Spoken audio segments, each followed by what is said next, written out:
यहाँ हेर भाइ अहिले चाहिँ हाम्रो बाबा चाहिँ यतिको अलिक ठिक हुनुभएको छ है साथीहरू उठेर बस्नु भएको छ साह्रो थियो बाजे अन्त यसरी राम्रो हुनुभएको छ साथीहरू बस्ने भन्नुभएको छ जाति त साह्रो भएको थियो अहिले चाहिँ उठेर बस्नु भएको छ हाम्रो अन्तरी जोरेन चाहिँ किचनमा काम गर्छ बिचरा बित्दै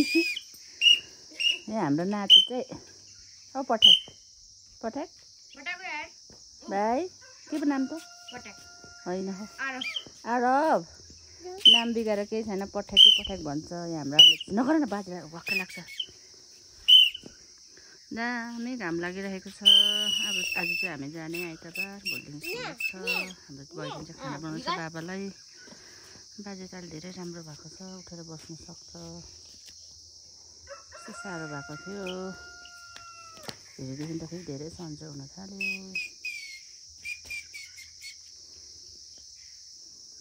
अब चाहिँ हामी पनि जानुलाई रेडी छौँ घर जाने पर्सिदेखि स्कुल लाग्छ भोलिदेखि स्कुल लाग्छ स्कुल नलागेर 1-2 दिन बस्नुहुन्थ्यो अब के गर्ने स्कुल लाग्छ एक्जाम आयो